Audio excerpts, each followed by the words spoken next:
YCP ప్రభుత్వ హయాంలో నిరాధరణకు గురైన అన్ని వర్గాల వారిని రానున్న కూటమి ప్రభుత్వం ఆదుకుంటుందని చెప్పారు లోకం మాధవి.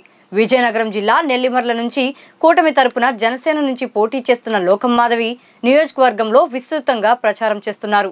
ఎన్నికలు సమీపిస్తున్న తరుణంలో మరింత ప్రచార జోరు పెంచిన మాధవి కూటమి ప్రభుత్వం అధికారంలోకి వస్తే ఎలాంటి పథకాలు వస్తాయనే దానిపై ప్రజలకు విపులంగా వివరిస్తున్నారు. సామాన్యులకు సైతం అర్థమయ్యే విధంగా ఒక్కో పథకం వల్ల ఎలాంటి ఉపయోగం అనేది విడమర్చి చెబుతున్నారు. మీ అందరికీ చెప్తున్నాను, 18 సంవత్సరాలు నిండిన ప్రతి మహిళకి కూడా నెలకి 1500 మీ ఖాతాలో పడతాయి. అంటే ఏడాదికి 18,000. చేయూతని ఇదని అదని రకరకాల మోసం చేసిన జగన్మోహన్ రెడ్డిని ఇంటికి పంపిద్దాం.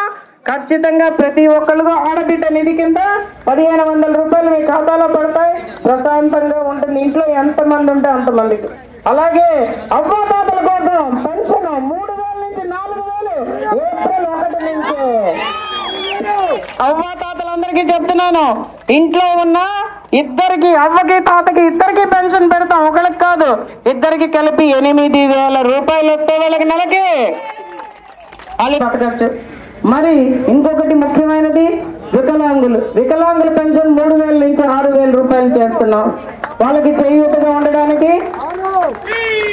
అమ్మా, పొరుగు రాష్ట్రాలతో పోల్చుకుంటే మన రాష్ట్రంలో అన్ని దరిద్రమే. ధరలు పెరిగిపోయి, ఉద్యోగాలు లేదు, ఉపాధి అవకాశాలు లేవు. మన నియోజకవర్గంలో పంచాయతీల్లో ఉన్నది చెరువు పనులు ఒక్కటే.